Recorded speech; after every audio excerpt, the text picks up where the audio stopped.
نحمده ونصلي على رسوله الكريم اما بعد فاعوذ بالله من الشيطان الرجيم بسم الله الرحمن الرحيم رب اشرح لي صدري ويسر لي امري واحلل عقدة من لساني يفقهوا قولي۔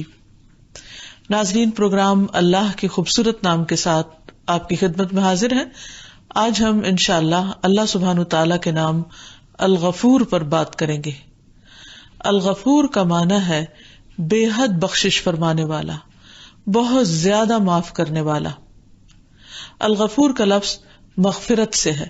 مغفرت کا لفظی معنی ہوتا ہے ڈھانپ دینا، یعنی اللہ سبحانہ تعالیٰ وہ ہستی ہے جو بندوں کے گناہوں کو، عیبوں کو ڈھانپ دیتے ہیں، ان کی پردہ پوشی فرماتے ہیں۔ گناہ کیا ہے؟ گناہ انسان کے حق میں نہایت نقصان دہ چیز ہے، انسان کی شخصیت کو داغدار کرنے والی چیز ہے۔ اللہ سبحانہ تعالیٰ کی نگاہ میں انسان کو بدنما بنانے والی چیز ہے، لیکن ہمارا رب کتنا مہربان ہے کہ وہ نہ صرف یہ کہ اپنے بندوں کو معاف کر دیتا ہے، ان کو سزا نہیں دیتا، بلکہ ان کے عیبوں کو، ان کی خطاؤں کو، ان کے گناہوں کو ڈھانپ بھی دیتا ہے، یعنی دوسری مخلوق کے سامنے بھی نظر نہیں آنے دیتا۔ اس سے بڑھ کر اس کی شفقت اور رحمت کیا ہو سکتی ہے؟ اور پھر یہ کہ وہ ہر قسم کے گناہوں کو معاف کرتا ہے، چھوٹے ہوں یا بڑے ہوں، خواہ انسان اپنی جان پر ظلم کر رہا ہو، بندوں کے حق میں ظلم کرنے والا ہو، یا اللہ سبحانہ تعالیٰ کی جناب میں یا اس کی بارگاہ میں نافرمانی اور سرکشی کرنے والا ہو، دن کو غلط کا کام کرنے والا ہو یا رات کو، لوگوں کے سامنے کرنے والا ہو یا چھپ کے کرنے والا ہو، بہرحال وہ اللہ سبحانہ تعالیٰ کی نظر میں ہوتا ہے۔ اللہ سبحانہ تعالیٰ اپنے بندے سے محبت کرتا ہے اور اس کو بخشتا ہے اور کثرت سے بخشتا ہے۔ الغفور کا لفظ جو ہے یہ فعول کے وزن پر مبالغے کا صیغہ ہے کہ بہت کثرت سے بخشش فرمانے والا ہے۔ پھر اسی طرح یہ ہے کہ اللہ سبحانہ تعالیٰ اس بات کو پسند فرماتا ہے کہ بندے اس سے بخشش مانگیں، بندے گناہ کر کے اپنے آپ کو میلا نہ رکھیں، بلکہ اپنے عیبوں کو اپنے سے دور کرتے چلے جائیں، دھوتے چلے جائیں اور صاف ستھرے ہوتے چلے جائیں۔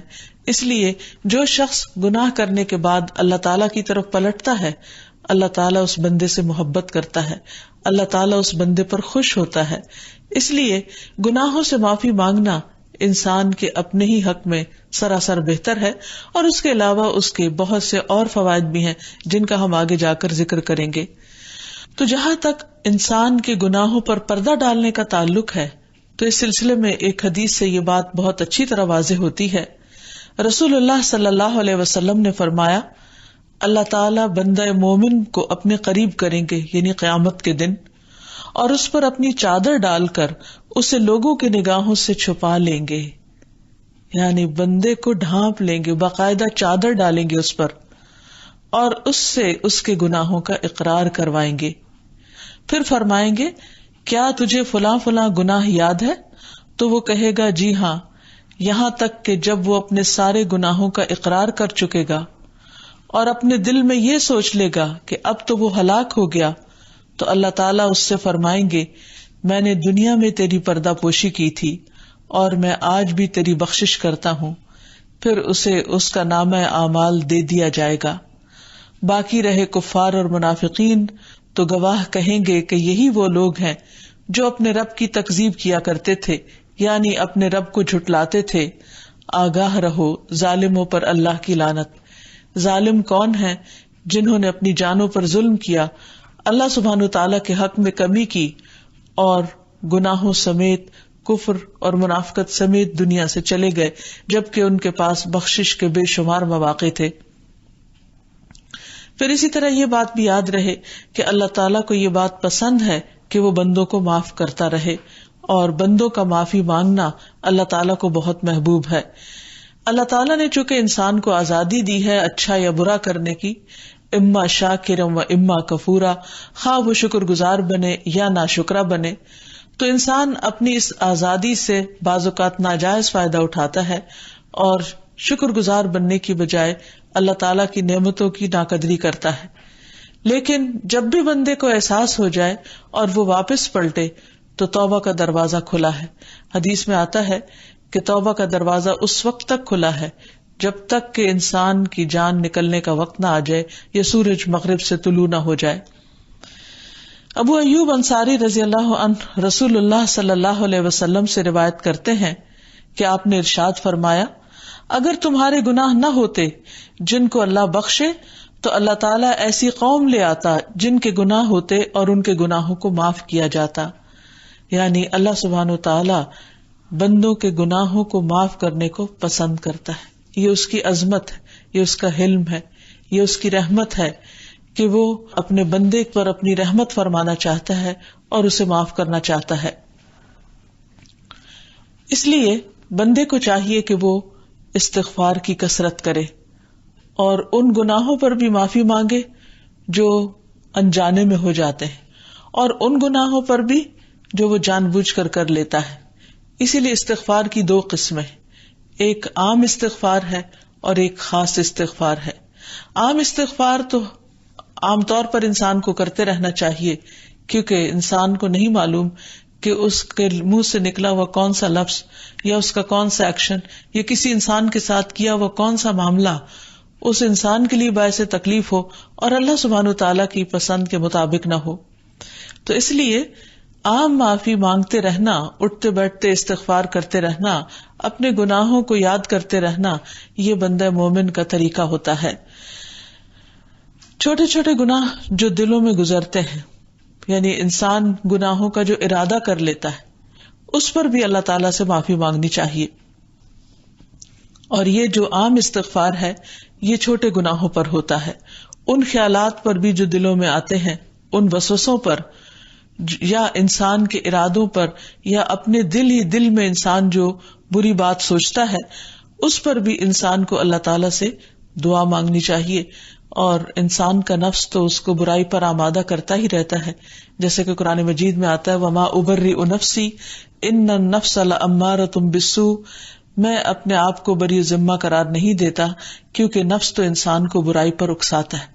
تو یہ جو نفس کی اکساہٹیں ہوتی ہیں یا نفس انسان کا جو برے کاموں کی طرف مائل ہوتا رہتا ہے، تو اگرچہ وہ برے کام وہ نہ بھی کرے تو بھی اس پر توبہ کرنی چاہیے کہ یا رب میں ایک کمزور انسان ہوں، فوراً غصے میں آ جاتا ہوں، دوسروں کے بارے میں بدگمانی کرنے لگتا ہوں، تو مجھے معاف فرما دے. پھر اسی طرح رسول اللہ صلی اللہ علیہ وسلم نے فرمایا میرے دل پر پردہ سا آ جاتا ہے اور اسی وجہ سے میں ایک دن میں 100 بار اللہ سے استغفار کرتا ہوں. یعنی انسان کا اللہ تعالی سے غافل ہونا اور کسی بھی وقت اس کے ذہن سے اس کا بھول جانا اور دوسری چیزوں میں زیادہ مشغول ہو جانا، یہ بھی ایسی چیزوں میں سے ہے جن پر انسان کو استغفار کرنی چاہیے. پھر اسی طرح دوسرے قسم کے گناہ وہ ہوتے ہیں جو انسان کے ہاتھ پاؤں کرتے ہیں، یعنی ایک تو ہے دل کے خیالات اور دوسرے ہیں جو انسان کے اعضاء سے سرزد ہوتے ہیں، اور ان پر انسان کو خاص استغفار کرنی چاہیے، کیونکہ جب انسان کسی کام کا ارادہ کرتا اور پھر اس کو ایکشن میں لے آتا ہے تو پھر واقعی گناہ گار ہو جاتا ہے. قرآن مجید میں اللہ تعالیٰ ہوپ دلاتے ہیں، سورۃ الاعراف میں فرماتے ہیں والذین عملوا السیئات ثم تابوا من بعدها وآمنوا ان ربک من بعدها لغفور الرحیم. اور جن لوگوں نے برے اعمال کیے پھر ان کے بعد توبہ کر لی اور ایمان لے آئے، بے شک تیرا رب اس کے بعد ضرور بے حد بخشنے والا نہایت رحم فرمانے والا ہے. یعنی برائیاں تو سرزد ہوں گی، لیکن جن لوگوں نے اللہ تعالی کی طرف رجوع کر لیا، اپنے غلطی کو تسلیم کر لیا اور پھر دوبارہ اپنی اصلاح کر لی، تو اللہ تعالیٰ ایسے لوگوں کو ضرور معاف فرما دیں گے.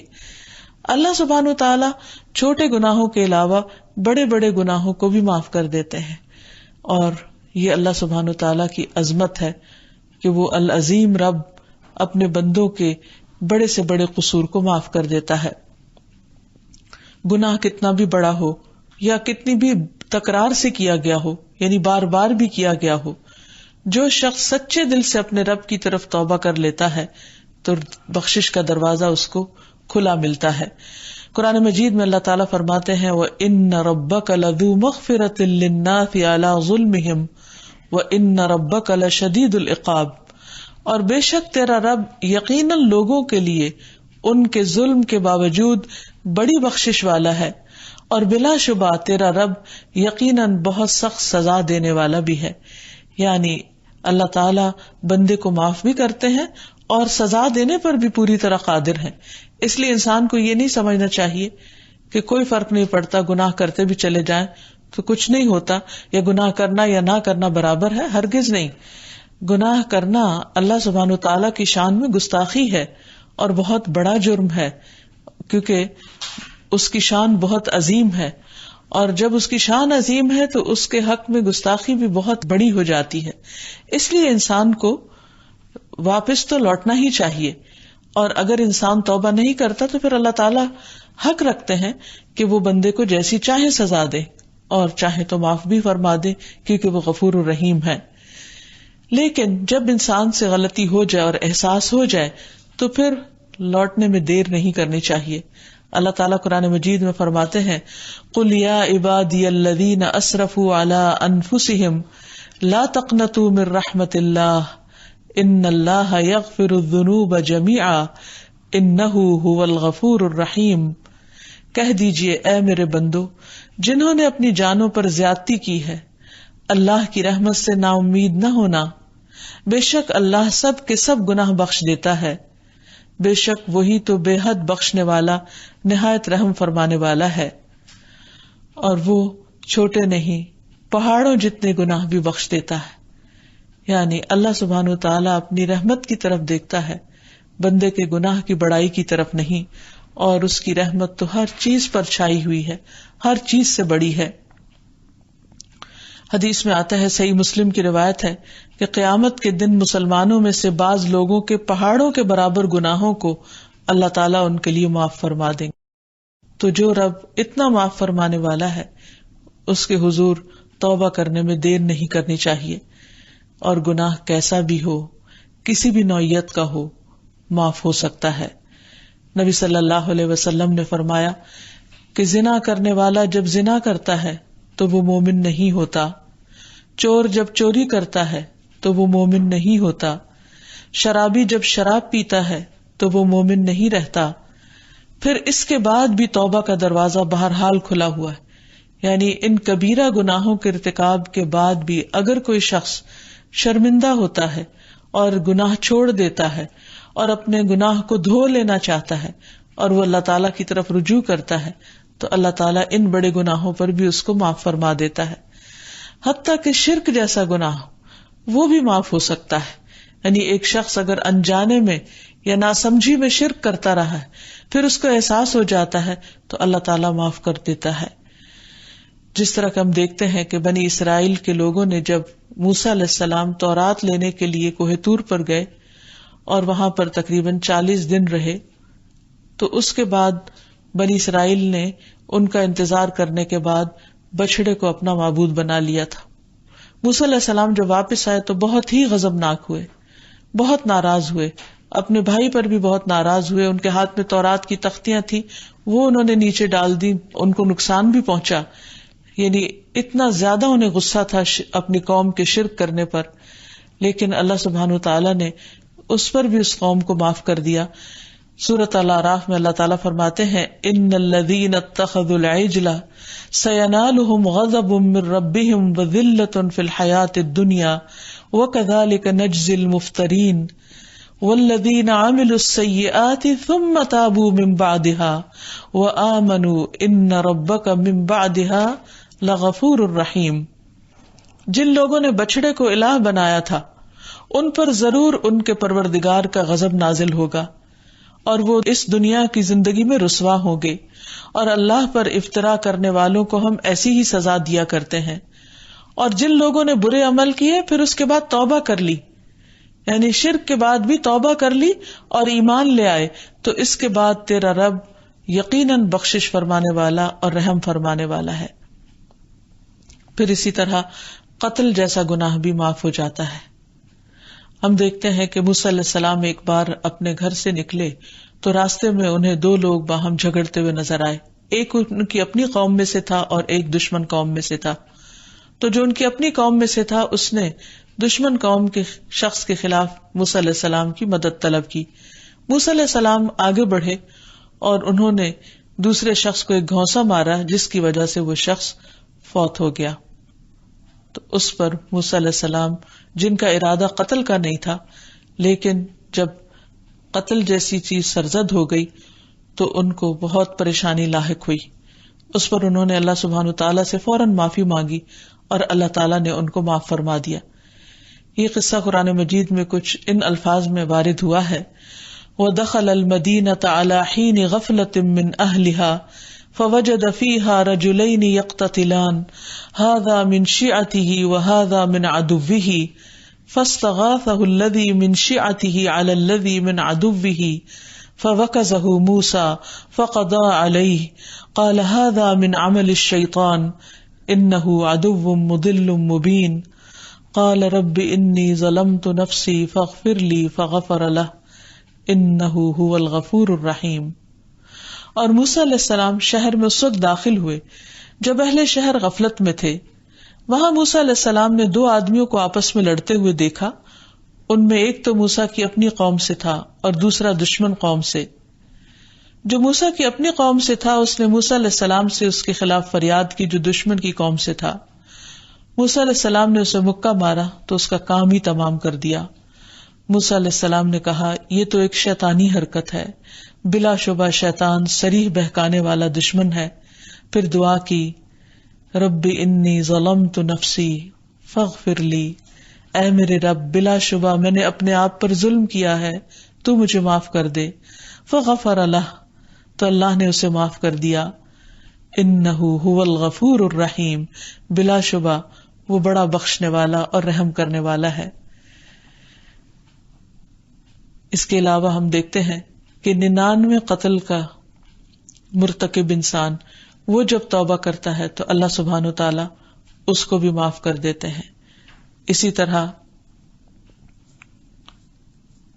تہمت لگانے کے بعد، یعنی یہ بڑے بڑے گناہ ہیں جن پر انسان غلطی کرنے کے بعد بعض اوقات بہت پشیمان بھی ہوتے ہیں لیکن توبہ نہیں کرتے، یا بعض اوقات پشیمان نہیں بھی ہوتے اور اڑ جاتے ہیں اس پر جو کہ ان کے اپنے ہی لیے نقصان دہ ہوتا ہے. تو کسی کے عزت پر حملہ کرنا بھی کوئی معمولی چیز نہیں. کسی کو جان سے مار دینا تو غلط ہے ہی، لیکن کسی کی عزت کا قتل یہ بھی کچھ معمولی گناہ نہیں. اس سلسلے میں ہم دیکھتے ہیں کہ اگر کوئی شخص ایسی کسی غلطی کا مرتکب ہو جاتا ہے اور پھر اللہ تعالیٰ سے توبہ کر لیتا ہے تو اللہ تعالیٰ اس کو بھی معاف فرما دیتے ہیں. حضرت عائشہ رضی اللہ تعالیٰ عنہا پر جب ایک الزام لگا تھا جس کی کوئی حقیقت نہیں تھی، تو اس کے بعد ان لوگوں کو جو ان میں سے اہل ایمان تھے ان کو معاف کر دیا گیا. اور اس واقعے کو قرآن مجید میں یوں بیان کیا گیا والذین یرمون المحصنات ثم لم یأتوا بأربعة شہداء فاجلدوہم 80 جلدۃ ولا تقبلوا لهم شہادۃ ابدا وأولئک هم الفاسقون الا الذین تابوا من بعد ذلک واصلحوا فإن اللہ غفور رحیم. اور جو لوگ پاک دامن عورتوں پر تہمت لگائیں پھر 4 گواہ پیش نہ کر سکیں انہیں 80 کوڑے لگاؤ اور آئندہ کبھی ان کی شہادت قبول نہ کرو، یعنی ان کی گواہی نہ قبول کرو. یہی لوگ بدکردار ہیں. البتہ جو لوگ اس کے بعد توبہ کر لیں اور اپنی اصلاح کر لیں تو یقیناً اللہ بڑا بخشنے والا اور رحم کرنے والا ہے. یعنی ان کا یہ قصور کچھ کم نہ تھا.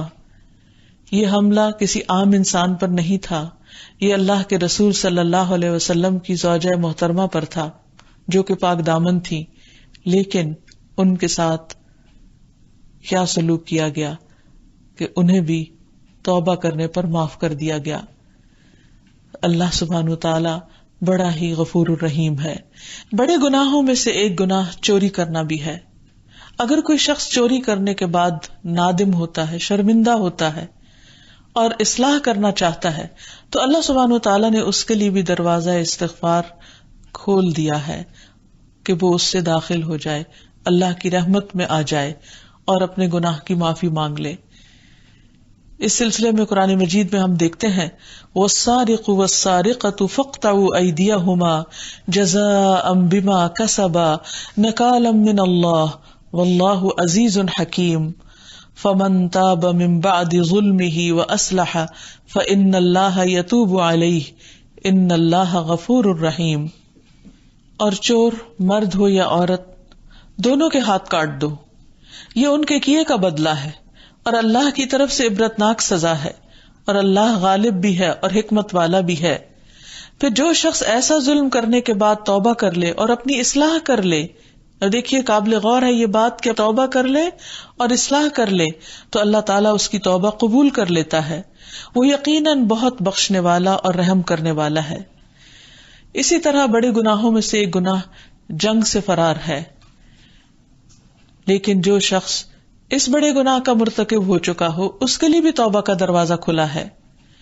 حدیث میں آتا ہے جو شخص استغفر اللہ الذی لا الہ الا هو الحی القیوم واتوب الیہ یہ دعا پڑھتا ہے تو اس کے گناہ بخش دیے جاتے ہیں، اگرچہ اس نے کفار کے مقابلے سے بھاگنے سے کئی گناہ عظیم کا ارتکاب کیا ہو، یعنی اتنا بڑا گناہ بھی اس کا معاف ہو جاتا ہے. اسی طرح اگر کوئی شخص کسی پر ظلم کرتا ہے یا بے حیائی کا کوئی کام کرتا ہے تو اس کے لیے بھی توبہ کا دروازہ کھلا ہے. سورۃ النساء میں اللہ تعالیٰ فرماتے ہیں وَمَن يَعْمَلْ سُوءًا أَوْ يَظْلِمْ نَفْسَهُ ثُمَّ يَسْتَغْفِرِ اللَّهَ يَجِدِ اللَّهَ غَفُورًا رَحِيمًا. اور جو شخص کوئی برا کام کر بیٹھے یا پھر اپنے آپ پر ظلم کر لے پھر اللہ سے بخشش طلب کرے تو اللہ تعالیٰ کو بخشنے والا اور رحم کرنے والا پائے گا، یعنی وہ مہربان رب ہے، وہ ہر قسم کے گناہوں کو معاف کر دیتا ہے. ابو بکر رضی اللہ عنہ سے مروی ہے، اور ابو بکر رضی اللہ عنہ جو صدیق تھے انہوں نے سچ کہا. کہتے ہیں میں نے رسول اللہ صلی اللہ علیہ وسلم کو فرماتے ہوئے سنا ہے کوئی بندہ ایسا نہیں جو گناہ کرے پھر اچھی طرح وضو کر کے 2 رکعتیں ادا کرے پھر استغفار کرے تو اللہ تعالیٰ اس کے گناہ معاف نہ کر دے. اس کو صلاۃ توبہ بھی کہتے ہیں. پھر انہوں نے یہ آیت تلاوت کی والذین اذا فعلوا فاحشۃ او ظلموا انفسهم ذکروا اللہ، جو لوگ برا کام کرتے ہیں یا اپنے اوپر ظلم کر لیتے ہیں پھر اللہ کو یاد کرتے ہیں. اور یہ آیت آخر تک پڑھی تو اللہ سبحانہ تعالیٰ ایسے لوگوں کو معاف فرما دیتے ہیں.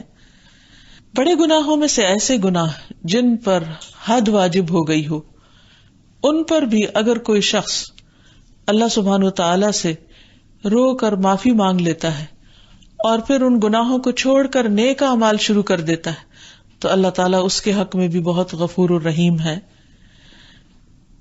کیونکہ قرآن مجید میں آتا ہے وَأَقِمِ الصَّلَاةَ طَرَفَيِ النَّهَارِ وَزُلَفًا مِّنَ اللَّيْلِ إِنَّ الْحَسَنَاتِ يُذْهِبْنَ السَّيِّئَاتِ ذَلِكَ ذِكْرَىٰ لِلذَّاكِرِينَ. اور تم نماز کی پابندی کرو دن کے دونوں سروں پر اور رات کے کچھ حصوں میں، بے شک نیکیاں برائیوں کو مٹا دیتی ہیں. یہ ایک نصیحت ہے نصیحت ماننے والوں کے لیے، یاد دہانی کرنے والوں کے لیے. تو اس سے یہ پتہ چلتا ہے کہ بڑے سے بڑے گناہ توبہ سے معاف ہو جاتے ہیں. اب جب ہمیں یہ معلوم ہو گیا کہ اللہ سبحانہ و تعالی غفور الرحیم ہے تو پھر ہماری کیا ذمہ داری بنتی ہے، ہمیں ایسے رب کے ساتھ کیا معاملہ کرنا چاہیے. سب سے پہلی بات تو یہی کہ عام اور خاص استغفار کرتے رہنا چاہیے. عمومی طور پر بھی ہونے والے گناہوں، دل کے خیالات تک پر بھی معافی مانگنی چاہیے، اور خصوصی گناہوں پر جو انسان سے بڑے بڑے گناہ سرزد ہو جاتے ہیں ان پر بھی توبہ استغفار کرتے رہنا چاہیے. نبی صلی اللہ علیہ وسلم دن میں 70 سے 100 بار استغفار کرتے تھے، حالانکہ آپ کے تمام گناہ معاف کر دیے گئے تھے، آپ معصوم عن الخطا تھے. لیکن آپ اپنی امت کو استغفار کی کثرت سکھانا چاہتے تھے کہ امت بھی اپنے گناہوں کی معافی مانگتی رہے. اور پھر اس کے ساتھ ساتھ یہ نہیں کہ انسان بد پرہیزی کرتا رہے، جب ایک گناہ کی معافی ہو جائے تو یعنی کہ ایک اور گناہ کرنا شروع کر دے. اپنے طرف سے پوری کوشش کرے کہ وہ گناہ نہیں کرے. لیکن انسان ہے، اس سے کچھ نہ کچھ غلطی ہو جاتی ہے، تو جو ہی غلطی ہو دیر نہ کرے، کیونکہ زندگی کا کچھ پتہ نہیں کہ کب ختم ہو جائے. فوراً ہی توبہ کر لے، کیونکہ گناہوں کے اپنے اثرات بھی ہوتے ہیں. گناہوں کی وجہ سے رزق میں کمی ہو جاتی، گناہوں کی وجہ سے انسان طرح طرح کی بیماریوں میں بھی مبتلا ہو جاتا ہے. تو اس لیے ضروری ہے کہ اول تو کیا نہ جائے، اور جان بوجھ کر نہ کیا جائے، لیکن اگر ہو جائے تو فوراً معافی مانگی جائے اس سے پہلے کہ اس گناہ کی بری فصل کاٹنے کا وقت آ جائے۔ پھر اللہ سبحانہ وتعالیٰ فرماتے ہیں الذین یجتنبون کبائر الاثم، وہ جو بڑے بڑے گناہوں سے بچتے ہیں، والفواحش، اور بے حیائی کے کاموں سے بچتے ہیں، الا اللمم، مگر چھوٹے موٹے گناہ جو سرزد ہو جائیں، ان ربک واسع المغفرہ، تو تمہارا رب بہت وسیع مغفرت والا ہے، یعنی بندوں کے گناہ اگر بڑے ہیں تو اللہ کی مغفرت اس سے بھی بڑی ہے۔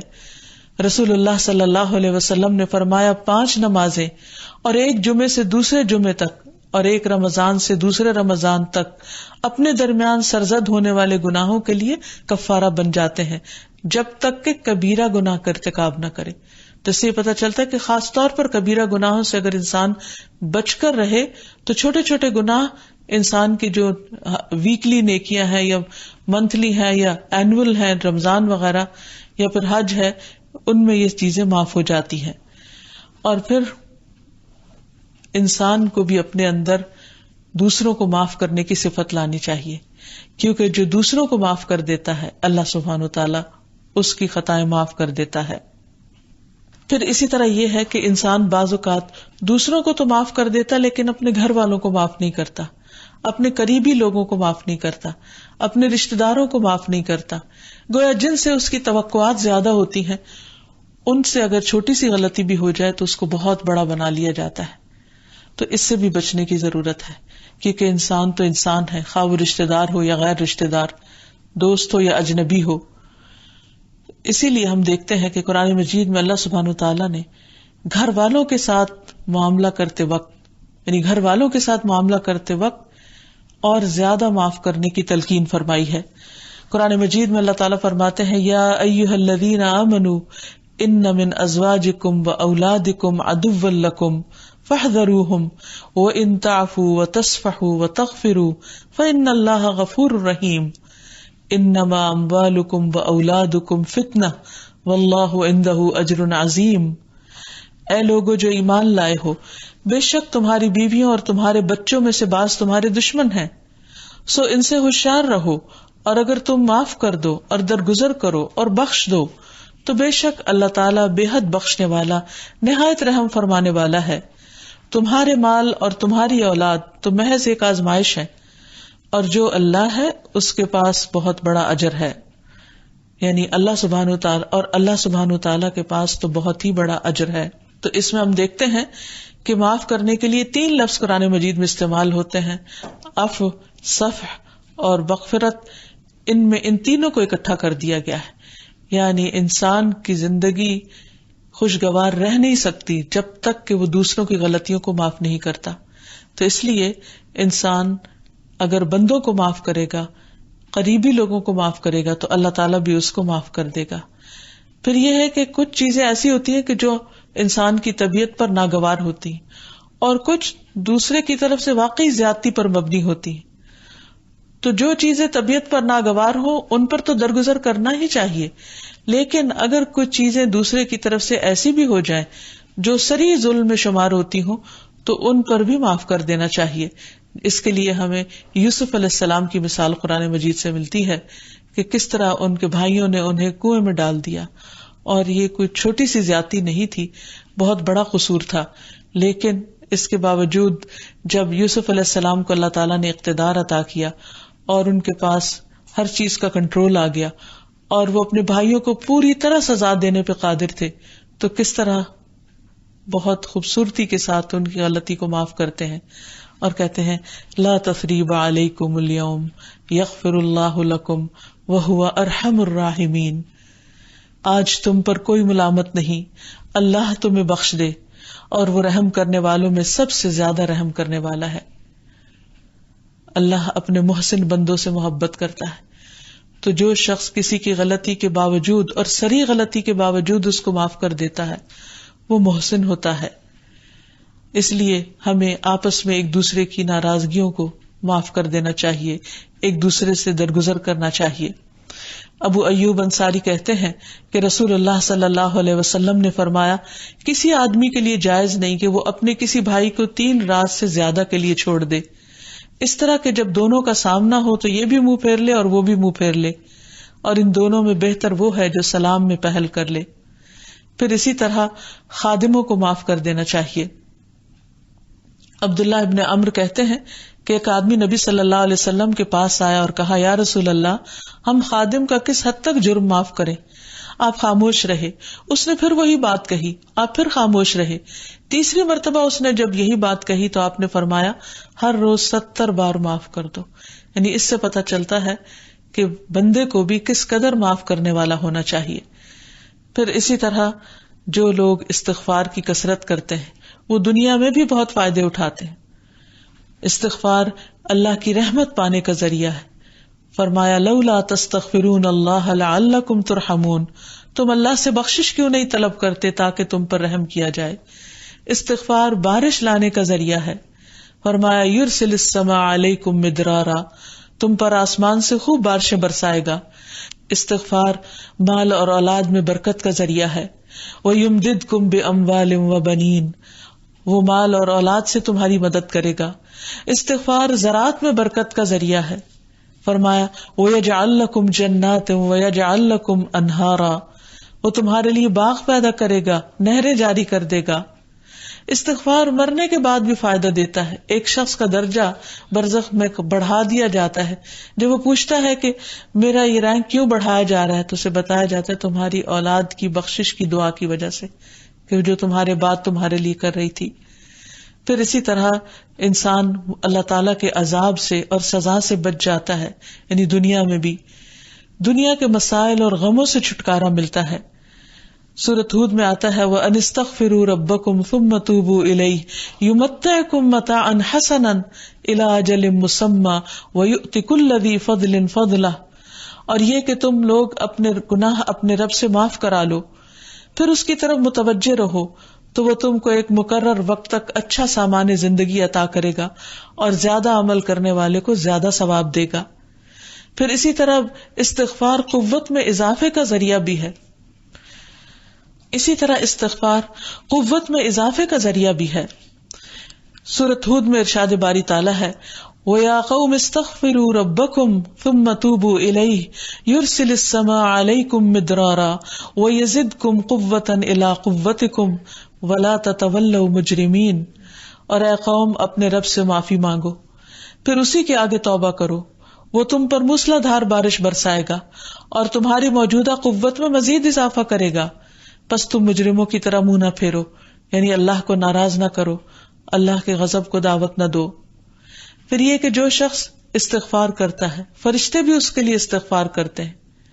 اللہ سبحانہ وتعالیٰ کے مقرب فرشتے اہل ایمان کے لیے دعائیں کرتے ہیں، الذین یحملون العرش ومن حولہ یسبحون بحمد ربہم ویؤمنون بہ ویستغفرون للذین آمنوا ربنا وسعت کل شیء رحمتا وعلما فاغفر للذین تابوا واتبعوا سبیلک وقہم عذاب الجحیم۔